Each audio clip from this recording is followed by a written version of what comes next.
குருநாதர் காட்டிய அருள்வழி நாம் இந்த தியானத்தை தொடர்ந்து செயல்படுத்தி கொண்டு வந்தாலும் இதிலே தன்னைத்தான் அறிதல் என்ற நிலையில் இந்த வாழ்க்கையை நாம் தியானம் செய்வதற்கு முன்னாடி இருந்த நிலைகளும் அதாவது அந்த அனுபவமும் தியானத்திலே வளர்ச்சி பெற்று இப்பொழுது அந்த உன்னதமான நிலைகள் பெற்ற வளர்ச்சியினுடைய அனுபவங்களும் நமக்கு தெரியும். அதாவது தியானத்துக்கு முன் எப்படி இருந்தோம், தியானத்துக்கு பின் இப்பொழுது எப்படி இருக்கின்றோம் என்பது நமக்கு தெரியும். ஆக இதை நாம் உற்று நோக்கி இதை அலசி பார்த்தாலே நாம் இயங்குகின்றோமா, நாம் நுகர்ந்த உணர்வு நம்மை இயக்கியதா, அந்த இயக்கிய உணர்வுக்கு தக்க நாம் சென்றோமா, இப்பொழுது என்ன செய்கிறோம் என்பதை யோசனை பார்த்து நாம் அதை சீர்படுத்திக் கொள்ள வேண்டும். இந்த உடல் நாம் உணவாக உட்கொள்ளக்கூடிய அந்த உணவுக்குள் இருக்கக்கூடிய நஞ்சான நிலைகளை மலமாக மாற்றி வெளியேற்றி விடுகின்றது. ஆக இந்த உடல் எப்படி நஞ்சை மாற்றுகின்றதோ, கழிவாக அகற்றுகின்றதோ, இதை போன்று நாம் இந்த மனித வாழ்க்கையில் தீமை என்று வந்தால் அந்த தீமைகளை அகற்றக்கூடிய வடிகட்டக்கூடிய சக்தி நமக்கு உண்டு. என்றால் அதை மாற்றி அமைக்க வேண்டும், அந்த சக்தி நீங்கள் பெற வேண்டும், அந்த அணுவும் பெற வேண்டும் என்பதற்குத்தான் இதை உலகத்தில் என்று வழிகாட்டுகின்றார். என்றால் குருநாதர் எனக்கு அந்த துருவ நட்சத்திரத்தினுடைய சக்தியை பெற்று தீமை எவ்வாறு நீக்க வேண்டும் என்பதை என்னுள்ளேயே அதை அணுவும் பெறச் செய்தார். அதை வளர்த்த நிலைகளைத்தான் உங்களுக்குள் சொல்லிக் கொண்டு வருகின்றேன். நீங்களும் அந்த சக்திகளை வளர்த்துக் கொண்டால் இதற்கு முன் உங்களுடைய வாழ்க்கையில முந்தைய தீய வினைகள் இருந்தாலும் அது குறையும், புதிதாக தீய வினைகள் உருவாகாதபடி தடுக்க முடியும். ஆக இந்த இரண்டுமே இல்லை என்றால் நான் தியானம் செய்கின்றேன், தியானம் தான் செய்கின்றேன், அதுதான் எனக்கு முக்கியம் என்று சொல்லிக் கொண்டிருந்தால் அது அர்த்தமற்றது என்று குரு சொல்லுகின்றார்.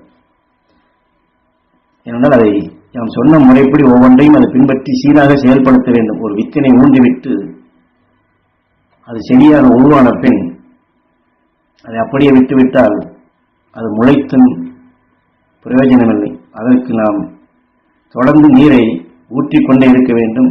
அப்பொழுதுதான் அது முழுமையடைந்து அதனுடைய மறுசூழலாக கனிகளோ காய்களோ அதனுடைய வித்துகளோ அதில் உருவாகும். ஆனால் செடியை வைத்துவிட்டேன், தண்ணீரையும் ஊற்றிவிட்டேன், அதுவாக வளர்ந்துவிடும் என்று சொல்லிவிட்டு விலகிச் சென்றால் எப்படி விளையும்? அதைத்தான் கூறினார். இங்கே தியானத்தை மட்டும் நான் செய்கின்றேன், அவ்வளவுதான் என்னால் செய்ய முடியும் என்று சொல்வதைத்தான் இங்கே விளக்குகின்றார். ஏன்னா அந்த வாழ்க்கையில பெற்ற தீமைகளை நீக்கிய அந்த அனுபவங்கள், நம் ஆன்மாவிலே பட்ட தீமைகளை அகற்றி பழகிய அந்த ஆற்றல் மிக்க சக்திகளை அது உணர்வுபூர்வமாக நாம் அது தெரிந்து கொள்ளல் வேண்டும், அதை அனுபவமாக நமக்குள் வளர்த்துக் கொள்ள வேண்டும். ஏனால் எத்தனையோ பல கோடி சரீரங்களிலே நாம் வளர்ச்சி பெற்று ஒவ்வொரு சரீரத்திலும் அதிலிருந்து எத்தனையோ நர வேதனைகள் பட்டு அதிலிருந்து தப்பிக்கக்கூடிய எண்ணங்கள் உபாயங்களை வளர்த்துத்தான் அதற்குண்டான வளர்ச்சிக்குண்டான உறுப்புகளாக விளைந்து இன்று நாம் மனித ரூபமாக வளர்ச்சி பெற்று வந்திருக்கின்றோம். ஏனென்றால் அகசியன் இதை போன்றுதான் மனிதனான பின் தன்னுடைய வாழ்க்கையில் வந்த விஷத்தன்மைகள் எல்லாம் மாற்றி ஒளியும் சரீரமாக இந்த துருவ நட்சத்திரமாக இருக்கின்றான்.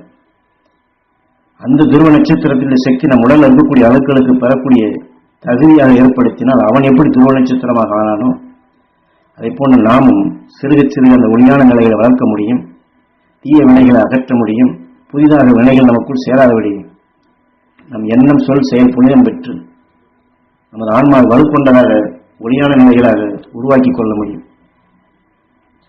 அதற்குத்தான் என்னுடைய உபதேசங்களை திரும்ப திரும்ப கேட்டு பதிவாக்க வேண்டும் என்று சொல்வது. என்றால் அந்த உபதேச கருத்துக்களை நீங்கள் பதிவாக்கினால்தான் வாழ்க்கையில் உங்களை எது இயக்கியது, இந்த குடும்பத்தில் எப்படி வெறுப்பு வந்தது, அல்லது நண்பர்களுக்கோ உடன்பிறந்தவர்களுக்கோ பகைமை எப்படி வந்தது, தொழிலிலோ அல்லது வேலை பார்க்கும் இடங்களில் எப்படி நஷ்டங்கள் வந்தது, ஆனால் இதையெல்லாம் தியானத்தின் மூலம் நாம் எப்படி மாற்றி அமைத்தோம் என்பதை அனுபவத்திற்கு கொண்டு வர வேண்டும். ஏனென்றால் குருநாதர் இப்பொழுது இதை சொல்லி இப்பொழுது உங்களிடம் கேட்கின்றோம், அடுத்து அதற்குண்டான விடைகளையும் நாம் கொடுக்க முடியும். எம்மிடம் பழகி கொண்ட பிற்பாடு, எம்முடைய உணர்வுகளை வளர்த்து கொண்ட பிற்பாடு நீங்கள் தியானத்தில் இருந்தீர்கள் என்றால் தியானத்தின் மூலம் தீமை நீக்கிய அனுபவங்களை பெற முடியும். அதை பெற்று நீங்கள் அதை வலுப்படுத்தித்தான் ஆக வேண்டும். அது மட்டுமல்ல, அதை மற்றவர்கள் சொல்லித்தான் ஆக வேண்டும். நீங்கள் அதை வெளிப்படுத்தினால் மற்றவர்களும் அவருடைய வாழ்க்கையில தீமை வென்ற அனுபவங்களை சொல்ல, எல்லோரும் அந்த ஞானிகள் காட்டிய அறுவழியினை தெளிவாக தெரிந்து கொள்ள முடியும். அதற்குத்தான் இதை சொல்வது. அது தியானம் மட்டும் நான் செய்வேன், தியானம் மட்டும் செய்தால் போதுமானது என்று நாம் குறுகிய வட்டமாக செயல்படக்கூடாது. தீமை நீக்கிய அனுபவங்கள் மிக மிக முக்கியம். என்றால் தீமை என்றால் இந்த உலக நிலைகள் அல்ல. நம்மை அறியாது எப்படி கோபம் இயக்கியது, நம்மை அறியாமல் நோய்கள் இயக்கியது, கோபத்தை எப்படி மாற்றியமைத்தேன், உடலில் அந்த நோயை எப்படி நீக்கினேன், அல்லது பகைமையை எப்படி அகற்றினேன், இப்படி நான் இந்த ஞானத்தின் பாதையில வளர்ச்சி பெற்ற நிலைகளை அந்த வளர்ச்சிக்குண்டான அனுபவங்களாக நாம் வெளிப்படுத்த வேண்டும். என்னால் முதலில் இதையெல்லாம் எப்படி என்ன ஏது விவரம் தெரிவதற்காக எத்தனையோ உண்மைகளை உணர்வுகளை செயல்படுத்தி ஒரு உடலுக்குள் ஆன்மா எப்படி இயங்குகிறது என்பதை அதையும் காட்டி அது உள்ளே சென்றால் எத்தகைய வேலையெல்லாம் செய்யும் என்பதை இதையெல்லாம் நேரடியாக காட்சியாக கொடுத்து காண்பித்தேன். ஆனால் காட்சியை கொடுத்து எல்லாத்தையும் உணர்த்தினாலும் கூட அவரவருடைய ஆசை, உடலில் விளைந்த உணர்வுகள், அதற்கொத்த பிற ஆவிகள் ஆன்மாக்கள் அவர்கள் உடலை புகுந்து போகும் மாற்றங்களை இடைமறித்து தீய வினைகளுக்குத்தான் அழைத்து சென்று விட்டு ஆரம்ப நிலையில் பழகிகள் எல்லாம் பெருமளவில் இந்த நிலைக்குத்தான் சென்று விட்டார்கள். என்னால் உண்மை தெரிந்து கொள்ள வேண்டும் என்பதற்காக இதை காண்பித்தேன். ஆனால் தப்பான வழியிலே கொண்டு சென்று விட்டார்கள். ஆகவே இப்பொழுது நீங்கள் இந்த இயற்கை உண்மைகளை நுகர்ந்து அறிந்து கொண்ட பின் உங்களுடைய உணர்வு என்ன செய்கிறது, எப்படி இயக்குகிறது என்பதை உணர்தல் வேண்டும்.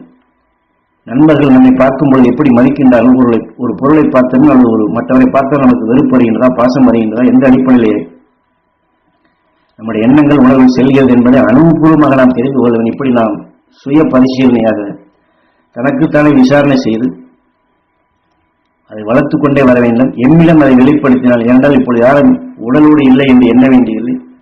புருவமத்தில் ஈஸ்வரா என்று உயிரை எண்ணி விண்ணிலை செலுத்தி எம்மிடம் தொடர்பு கொண்டால் அதற்கு உண்டான